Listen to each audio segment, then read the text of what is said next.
And we are back. Welcome to my second day of preview and predictions for match day 5 of the European qualifiers for the World Cup. A couple of reminders before we get into this. If you want to see my predictions for today's matches in the European qualifiers, you can check them out at the top of your screen right now. And also, you still have 24 hours left to get your community predictions in for tomorrow's video covering all the matches taking place on Saturday. A link to the community page is available in the description and in the pinned comment of this video. And of course, as always, if you haven't done so already, please do consider liking the video, sharing it with a friend, and subscribing to the channel if you're new around here with notifications turned on. Don't miss out on any of the remaining international videos we've got coming up for you over the course of the next few days. And if you want to gain access to even more previews and predictions from this channel, you can do so by clicking the join button at the bottom of your screen right now to become a member of the channel. Right, without any further ado, we've got to get straight into it because we've got 10 matches to cover for the matches taking place on Friday this week. We've got matches from groups B, C, D, I, and L. And for all of groups B, C, and D, you should be aware that no matches so far have taken place in these groups. So when we talk about form, head-to-heads, and things like that, they're going to be coming from things in the past. A lot of these teams have been playing friendlies over the course of the last couple of international breaks. Just bear that in mind when it comes to making your own predictions for these fixtures. And then obviously for groups I and group L, we can go over the matches they've already played so far in these European qualifiers. Right, without any further ado, let's get straight into it. And what a game we've got to kick things off in group B. It is Slovenia taking on Sweden with a whole host of new Premier League big money strikers on show here. For Slovenia, we've got Manchester United's Benjamin Sesko, and for Sweden, we've got Arsenal's Viktor Gyökeres and Liverpool's Premier League record signing Alexander Isak. Now, it should be noted that Isak, of course, has not taken part in any form of pre-season. He's not played any competitive matches or any minutes at all. He's not even trained with a full first team up until a couple of days ago. So I think it's highly unlikely we're going to see Isak start this game for Sweden. We may see some minutes from him. We very well may see him start the game, but I think it would be a surprise to actually see him start. But Gyökeres and Sesko should both be on show for their respective countries coming into this one. In terms of the actual teams themselves, Slovenia ended their Nations League campaign, finishing third in League B, but beating Slovakia in the playoffs. Sweden were in League C to begin with, and unsurprisingly, absolutely dominated their group, earning promotion straight back to League B at the first time of asking. Since then, they've won back-to-back friendlies. However, bizarrely, it should be noted that Sweden did lose a friendly to Luxembourg in March, and then Slovenia beat Luxembourg in a friendly in June. So how much can you read into that? Probably not a lot. As we said before, we are kind of going into this off the back of friendlies, so it's kind of tough to sort of determine how good these sides are at the moment. Interestingly, the last time these two sides met was in the Nations League in 2022, with Sweden winning in Slovenia in this stadium, drawing at home. But those were the only 4 points that Sweden got in that Nations League campaign, as they ended up getting relegated to League C in that tournament. As we've already mentioned in terms of the team news, Isak is expected to miss the game, but there are some other concerns around a few Sweden players. The likes of Victor Lindelof hasn't played at all this season. Ansley Elanga has been okay for Newcastle, but not really impressed so far, in my opinion.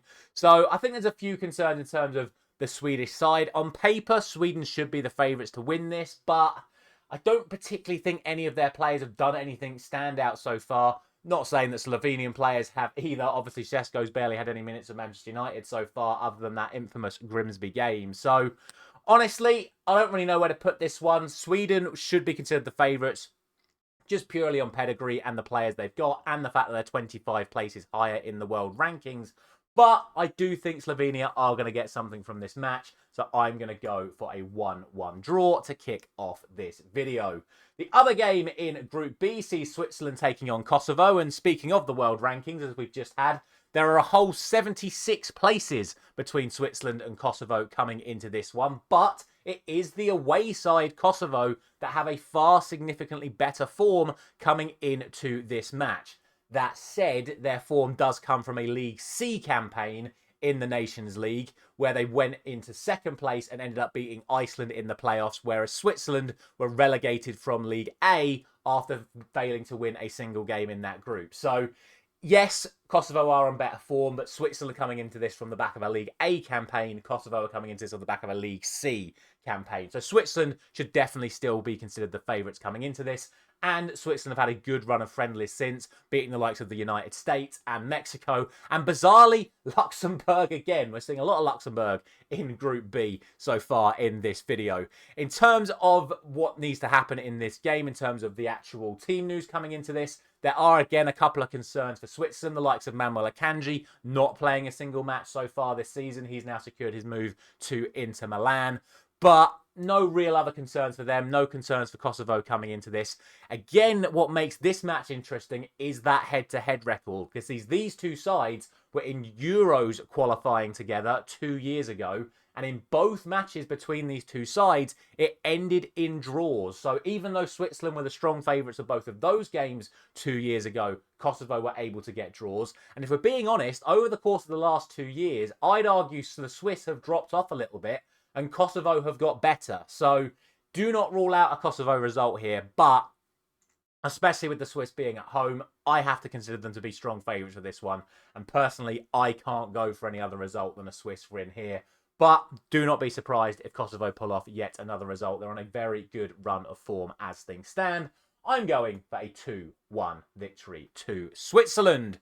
On to League C then, or Group C, should I say. I've been doing way too much Nations League over the last few months. On to Group C, and we start off with Denmark taking on Scotland. And these two sides haven't met since World Cup qualifying 4 years ago. And on those occasions, it was a 2-0 victory for the home side on both occasions, i.e. Denmark won 2-0 in Denmark, Scotland won 2-0 in Scotland. But that, like I said, was 4 years ago. So a lot has changed for both of these sides since then. Coming into this, you would definitely say that Denmark are on the better run of form. They finished runners-up in their League A group in the Nations League, losing to Portugal in the quarterfinals, whereas Scotland finished third in their League A group, which put them into a League B relegation promotion playoff against Greece, where they were rather humiliated 3-0 at home by the Greeks in that playoff. And oh boy, wouldn't you just look at the rest of Group C, because there is Greece in the other match that we're going to cover in this group. And a reminder that only one side automatically qualifies and only one side gets in the playoffs from this group. So with Denmark, Scotland and Greece all in there, someone is getting wiped out from the World Cup before even having the opportunity to qualify via the playoffs. So it's huge, huge pressure on Scotland, given how poorly they performed against Greece just a couple of months ago. Furthermore, they backed that up by losing at home to Iceland in a friendly as well. More on them shortly in this video. But coming into this, again, team news doesn't particularly feel like there's any issues for either side coming into this. If I have missed any absentees for Denmark or Scotland, please let me know down in the comment section. But I couldn't see any major absentees for either side coming into this. So both sides are expected to field their strongest lineups for this match. Of course, Ballon d'Or nominee Scott McTominay will be on show once again for Scotland. But for me, this is Denmark's game to lose. They're a very, very strong side on their day. They're at home. They have a very good home record as well. I'm going for a 3-1 victory to Denmark. I can definitely see them scoring goals, but I can see Scotland getting one the other way. Other game in the group is Greece taking on Belarus. And to be honest, this is possibly the easiest game to call on the night. There are a couple of other easy ones later on in theory, but this should be a game that the Greeks are expected to win pretty comfortably. As we already mentioned, they've gained promotion to League A in the Nations League by beating Scotland 3-0 in their match in the Nations League playoffs. So they're coming into this on a good run of form. Belarus finished third in their League C group, but you know, they did have victories in friendlies over the likes of Azerbaijan, Kazakhstan and Tajikistan. So, you know, they're coming into this off the back of 3 back-to-back friendly victories. But the Greeks, like I say, they're coming into this after a very good Nations League campaign, which also included winning in England. So Greece, for me, 100% strong favourites for this. No potential injury concerns on either side, other than I think one of the Greek strikers is out, but they've still got the likes of Pavlidis, they've got the likes of Sholis, and a couple of others as well. They've got a lot of attacking talent right now, do the Greeks, and Belarus realistically shouldn't be causing them too many problems. The question for me is just how many the Greeks win by, and I'm going for a 4-0 victory to the Greeks here. On to Group D then, and we start off with Iceland taking on Azerbaijan. Iceland, as you just heard recently, have come off the back of beating Scotland in a friendly, Azerbaijan come into this off the back of losing to Belarus in a friendly, as we just mentioned when we did our Group C wrap-up. To be honest, neither of these sides actually did particularly well in the Nations League. Iceland were relegated after losing that playoff match to Kosovo that we mentioned earlier on in this video. Azerbaijan, though, finished bottom of their League C group with just 1 point from 6 games. In fact, the last time that Azerbaijan won a competitive match was in November 2023 in a 3-0 victory over Sweden. So it's really not looking great for them at the moment. Iceland, okay, they didn't do so well competitively, but on paper, they are still a much stronger side. To make matters even worse for Azerbaijan, one of their key players, Emre, is expected to miss this one, but could be back for the other game taking place this week. I don't see this being a particularly exciting game. Neither of these sides tend to create that many chances, so I can see it being relatively low scoring. For Iceland, the question is going to be, will their young superstar Óskarsson prove to be the difference, since he's made a relatively good start to his career at Real Sociedad over the last 12 months. I think Iceland are going to get the win, but like I say, I wouldn't expect this one to be too high scoring. I'm going for a 2-0 victory to Iceland. Which takes us to the other game in Group D between Ukraine and France. Now, this one potentially has intrigue around it because Ukraine do have a relatively good record against the French, it has to be said. These are two other sides that did play each other in World Cup qualifying 4 years ago. But unlike with the Denmark-Scotland game where both sides were won by the home team, both matches 4 years ago between Ukraine and France ended in draws. So, like I say, Ukraine have previous against the French. They're going to be backing themselves to get another big result here.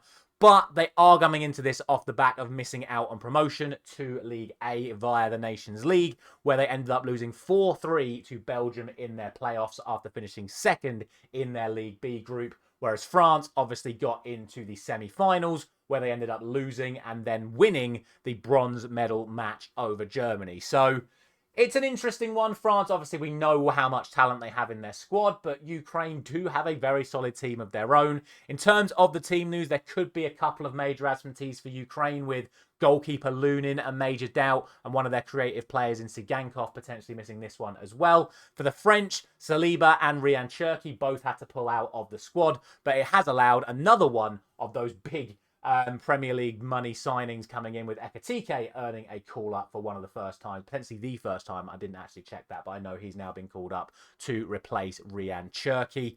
The match will be taking place in Poland. I don't want to rule out a Ukraine result here, but realistically, with the amount of talent the French have got, we've not even mentioned the likes of Dembele, Mbappe, etc. Many nominees for the Ballon d'Or in the French squad this season. I've got to go for a French win, but don't rule out yet another Ukraine upset. I'm going for a 2-1 victory to France.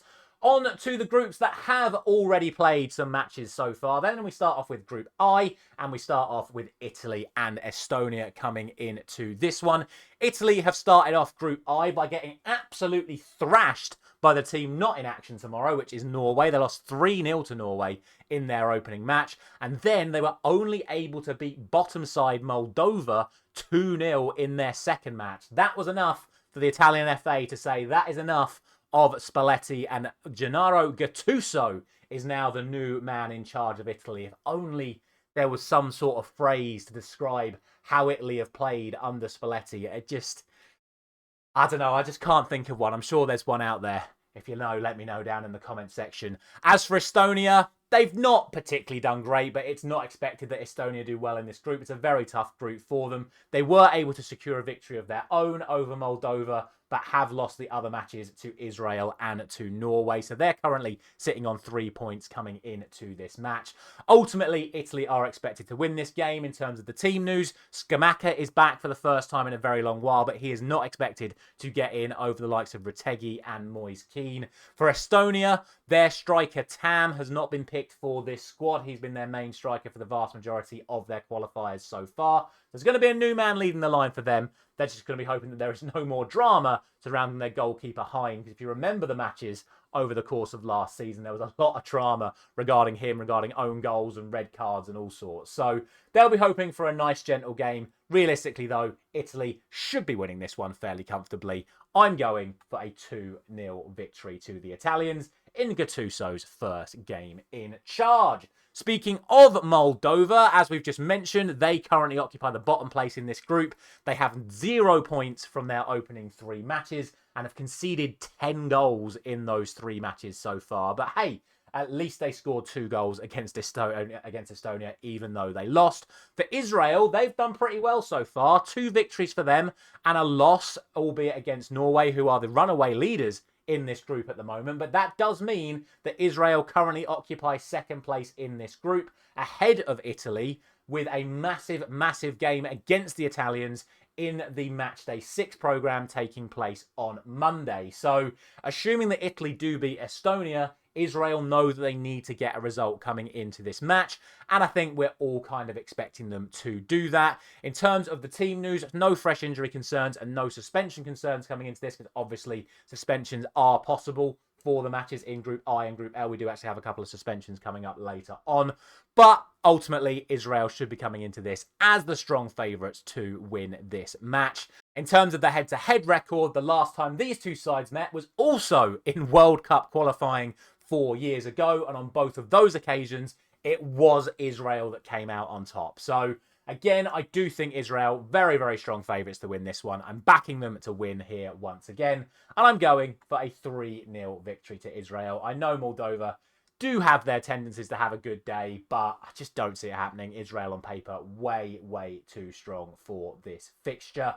Which then leads us to the final group that we're going to be talking about today, which is Group L. And the first game in Group L is the Faroe Islands taking on Croatia. And in terms of taking L's in Group L, the Faroes have been doing a couple of those so far, losing to both Montenegro and Czechia in their opening matches before beating Gibraltar last time out. For Croatia, they've only played 2 matches in this group so far, and they've won them both, including a massive 5-1 victory against Czechia last time out. So considering that they've beaten them 5-1 and the Faroes lost to them, again, nobody's going to be too surprised to think that I'm going to go for a Croatia victory in this one.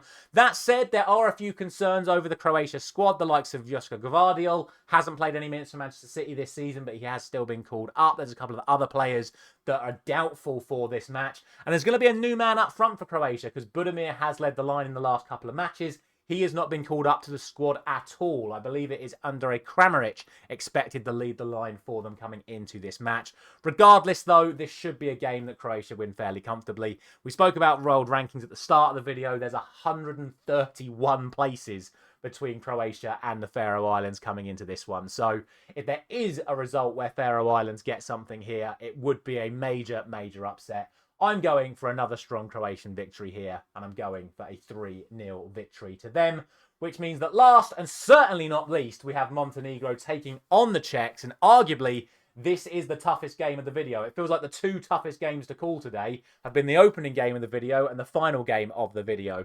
That said, the Czechs are currently top of the group with 3 wins, but as we just mentioned, they did lose their last match 5-1 to Croatia. Montenegro come into this after 3 games, 2 victories and a loss. But that loss did come in the reverse fixture in Pilsen just a few months ago. So Czechs should still be considered the favourites to win this match, but I don't think Montenegro are too far out of this. In terms of the team news, we said it was going to come. Both teams have players suspended for this match. For Montenegro, Vesovic, something like that. He is suspended for this match. Sorry, I am very bad with foreign footballer names, as I am with pronouncing countries as well. For Czechia, it is Radomir Sofal, the former West Ham fullback. He is suspended for this match. Both of these picked up yellow cards on match day 4, which sees them suspended for this match after getting previous yellow cards in earlier rounds. As I've already mentioned, the Czechs should be considered the favourites for this match, but I do think it is going to be an incredibly close affair. But I do think the Czechs will come out on top, considering how well they've performed so far in this group. I'll be rounding off today's video with a 2-1 victory to Czechia. But, as always, there is still time for you guys to have your own say on this video. So even though this is what I think is going to happen, you guys have been voting over the course of the last few days as to what you think is going to happen. And these are the community predictions for Matchday 5 on Friday. And to be honest, you guys all seem to think there is a clear favourite for every single game, with Sweden, Switzerland, Denmark, Greece, Iceland, France, Italy, Israel, Croatia and the Czechs as the favourites to win all of these matches in your eyes. And to be honest, I do agree with you. The only prediction that I have disagreed with compared to the community is I've gone for that 1-1 draw between Slovenia and Sweden. And I said at the top of the video that I do expect Sweden to be the favourites for that match. So to be honest, in theory, this is a day that could be very, very easy to call. But as we know, there are always upsets when it comes to international football. I'll keep flicking in between them. There's your community predictions. Those are my final predictions. But as always, let me know down in the comment section everything that you think is going to happen on Friday. And of course, don't forget to like, share and subscribe. I'll be back first thing tomorrow morning, exactly the same time, to cover the final matches on Match Day 5. And then we'll do it all over again with 3 more days of previews and predictions for Match Day 6. A final, thank you very much for watching once again. I'll see you tomorrow.